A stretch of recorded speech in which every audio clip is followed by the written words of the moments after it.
Hey, hello everyone, welcome back to my YouTube channel Study with Erika. So guys, आज हम start करेंगे part 3 of your chapter number 9 the living organisms characteristics and habitats. तो आज इसके next 2 pages page number 83 and 84 इस video में cover up करेंगे। सो जल्दी से स्टार्ट करते हैं। Open your books with page number 83 and also make sure to subscribe the channel. तो देखो, कल हमने देखा था हैबिटेट क्या होता है, होम, एंड जो अडेप्टेशन है वो क्या होती है, जब हम किसी भी एक वेदर में उस जगह के फीचर्स के हिसाब से रहते हैं। इट मीन्स हम वहाँ पे अडेप्ट हो रहे हैं, रह रहे हैं। जैसे डेजर्ट्स में डेजर्ट एनिमल्स रहते हैं जो वहाँ पे इजीली चल सकते हैं, जो कम पानी से रह सकते हैं। एंड सी का देखा था एक्वेटिक एनिमल्स जो पानी में रहते हैं और पानी के बिना वो ऑक्सीजन नहीं ले सकते, है ना। सो नेक्स्ट पे चलते हैं, जर्नी थ्रू डिफरेंट हैबिटेट्स। सम टेरेस्ट्रियल हैबिटेट्स। तो टेरेस्ट्रियल हैबिटेट्स कल हमने समझ लिया था क्या होते हैं, जो लैंड पे रहते हैं। ये कितने तरह के होते हैं, जैसे हमारे डेजर्ट्स, ग्रासलैंड्स, हमारे माउंटेन्स, प्लेन्स जहाँ पे हम रहते हैं, ठीक है। सो उसका आज हम फर्स्ट टॉपिक रीड करेंगे, दैट इज डेजर्ट्स। ध्यान से सुनना, बिल्कुल सिंपल सा टॉपिक है। We discuss the abiotic factors of a desert. हमने अबायोटिक फैक्टर्स देखे। अबायोटिक फैक्टर्स कौन से होते हैं, दैट आर नॉन लिविंग, जैसे हवा, पानी, है ना। And the adaptation of camels. हमने कैमल्स की अडेप्टेशन भी देख ली। कैमल्स बहुत कम पानी पीते हैं, वो बहुत कम पानी रिलीज करते हैं अपनी बॉडी से। एंड उनके जो फीट हैं वो कंपैटिबल होते हैं कि वो इतनी ज़्यादा गर्म सैंड पे चल सके। What about other animals and plants that are found in desert. तो जैसे कैक्टस है, कैक्टस कैसे ग्रो होता है बिना पानी के। Do they have the same kind of adaptation. तो हम रीड करेंगे कि इस तरह से जो प्लांट्स है या बाकी कैमल के अलावा और जो एनिमल्स है वो डेजर्ट में कैसे सर्वाइव करते हैं। There are desert animals like rats and snakes which do not have long legs that camel has। तो वो कहते हैं ऐसे छोटे छोटे एनिमल्स है, जैसे आप यहाँ पे देख रहे हो कि छोटी सी एक रैट बनी हुई है ना। सो रैट है, स्नेक है, जिनके बहुत बड़ी बड़ी लेग्स नहीं है कैमल जैसे, वो कैसे सर्वाइव करते हैं। They stay away from the intense heat during the day. They stay in burrow deep in the sand. These animals come out during the night when it is cooler। तो वो क्या बता रहे हैं, कहते जो ये एनिमल्स हैं, हमने पढ़ा था कि दिन में जो डेजर्ट की सैंड है वो बहुत गर्म हो जाती है। तो ये एनिमल्स क्या करते हैं, दिन में बाहर नहीं निकलते। दिन में वो क्या करते हैं, सैंड के अंदर खुदाई करके अपनी जगह बना लेते हैं, वहाँ बैठे रहते हैं। और जब रात में सैंड ठंडी हो जाती है, कूल हो जाती है, फिर ये अपने घरों से बाहर निकल के वहाँ पे चल सकते हैं, घूम फिर सकते हैं। मतलब ये तब ही बाहर आते हैं जब बाहर का जो वेदर है वो थोड़ा कूल होता है। जैसे आपको फिगर नंबर 9.5 में प्लांट्स का दिखाया हुआ है, ये है हमारा cactus. Show some typical plants that grow in desert. How are these plants adapted to the desert. तो देखो, जो ये प्लांट्स होते हैं ये पानी कहाँ से लेते हैं, ये अपने रूट्स इतने डीप कर लेते हैं कि जहाँ तक इनको पानी मिल जाए। आपको एक एक्टिविटी करनी है, bring a potted cactus. Potted cactus मतलब एक पोट में जो होता है कैक्टस, ठीक है, and a leafy plant to the classroom. Tie polythene bag to some parts of two plants as we are done in activity 4 of chapter number 7। हमने उसमें क्या देखा था कि जो प्लांट के लीव्स हैं वो वाटर रिलीज करते हैं, जिस प्रोसेस को बोलते हैं ट्रांसपीरेशन। हमने इसके ऊपर पॉलीथीन बैग रैप किया था और हमने देखा था उस पॉलीथीन पर बहुत छोटे छोटे पानी के ड्रॉप्स बन गए थे। आपको यही एक्टिविटी करनी है, एक सिंपल लीफी प्लांट के साथ करनी है और एक हमारा जो कैक्टस होता है जिसके ऊपर ऐसे कंडे बने होते हैं उसके साथ करनी है। तो आपको क्या मिलेगा, आप where we study transpiration in the plant. तो आपको ये एनालाइज करना है कि क्या जैसे वो सिंपल लीव्स वाला प्लांट है, कैक्टस भी ट्रांसपीरेशन करता है। सो देखो, जो कैक्टस प्लांट है बहुत कम पानी रिलीज करता है क्योंकि उनके पास ऑलरेडी ही वाटर इतना कम है ना। जैसे हमने पढ़ा कैमल है, कैमल बहुत कम पानी, बहुत कम स्वेटिंग करता है, यूरिन बहुत कम करता है। उसी तरह से जो हमारा कैक्टस प्लांट है बच्चे, वो भी बहुत कम पानी जो है वो रिलीज करता है, ट्रांसपीरेट करता है। बट जो हमारे नॉर्मल लीफी प्लांट्स होते हैं वो ज़्यादा ट्रांसपीरेशन करते हैं। So leave the potted plant in the sun. तो आपको ये सिंपल एक्टिविटी करने, दोनों को सन में रख देना। उसके बाद आपको जस्ट ये चेक करना है कि किस पॉलीथीन बैग पे ज़्यादा पानी कलेक्ट हुआ। Desert plant lose very little water through transpiration. The leaves in desert plant are either absent, very small, or they are in form of spines। तो वो कहते हैं जैसे हमारा यहाँ पे प्लांट है, उसको तो बहुत सारे लीव्स होते हैं, बट डेजर्ट में ये लीव्स प्रेजेंट नहीं होते। या तो वो बहुत छोटे होते हैं अगर होते हैं तो, नहीं तो वो किसके फॉर्म में होते हैं, स्पाइन्स के फॉर्म में।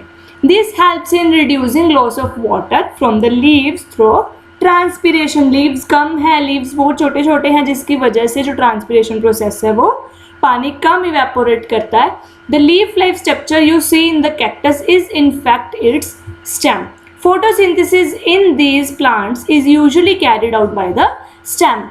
हमारे जो नॉर्मल प्लांट्स है, ग्रीन लीफी प्लांट्स है, वो क्या करते हैं, उनके लीव्स फोटोसिंथेसिस का प्रोसेस करते हैं, खाना बना के सारे अदर पार्ट्स को स्टेम डिवाइड कर देती है. बट कैक्टस में जो डेजर्ट वाला प्लांट है उसमें फोटोसिंथेसिस का प्रोसेस मतलब फूड प्रिपेयरिंग का प्रोसेस कौन कर रहा है यहाँ पे, stem.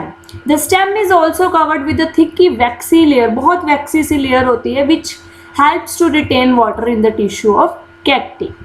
Most desert plants have roots that go very deep into the soil for absorbing water. तो देखो इनके जो रूट्स होते हैं, जैसे ये आपका कैक्टस है, ठीक है, इसके जो रूट्स होंगे बहुत डीप चली जाएंगी, जब तक इनको पानी नहीं मिलता ये तब तक डीप जाती रहती है. सो हमने कैक्टस के 2-3 फीचर्स पढ़े. नंबर 1 फीचर क्या है कि इनके जो लीव्स हैं वो बहुत कम होते हैं, या वो किसकी फॉर्म में होते हैं, स्पाइन की फॉर्म में, जो बहुत कम ट्रांसपिरेशन प्रोसेस को करते हैं. सेकंड हमने देखा कि जो इसकी स्टेम है वो फोटोसिंथेसिस का प्रोसेस करती है.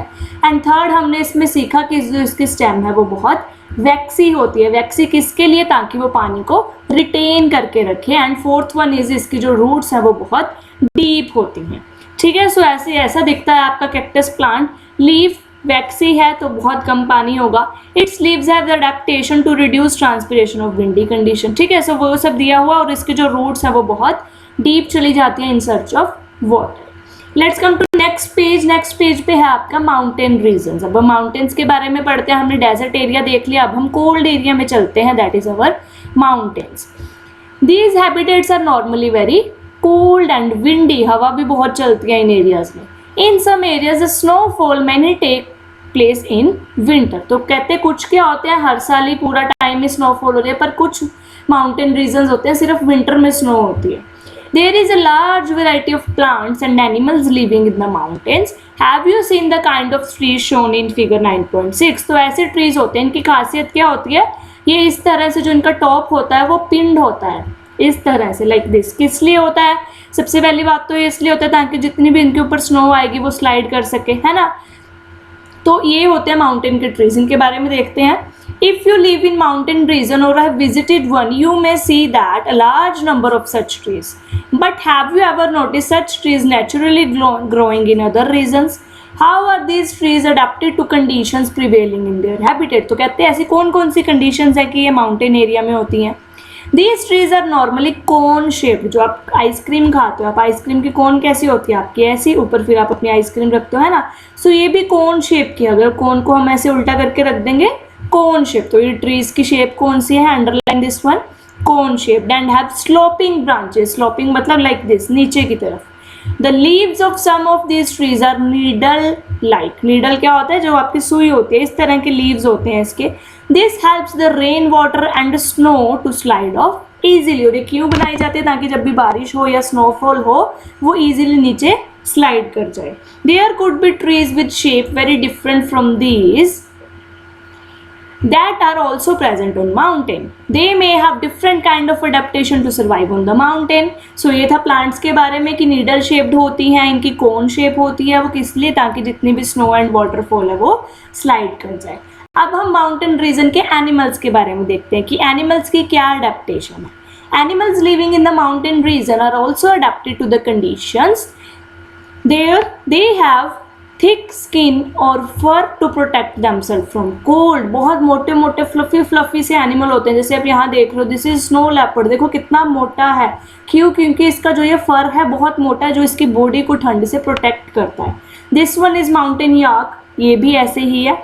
And the last one is mountain goat. इन तीनों की जो अडेप्टेशन है इस तरह से है कि ये माउंटेन में सर्वाइव कर सकते हैं. फर्स्ट फीचर क्या बताया है कि इनकी जो स्किन है या फर है वो बहुत थिक होती है, मोटी होती है, ताकि वो सर्दी से बच सके. एग्जाम्पल दी गई है, yak have long hair to keep them warm. Snow leopard has thick fur on its body.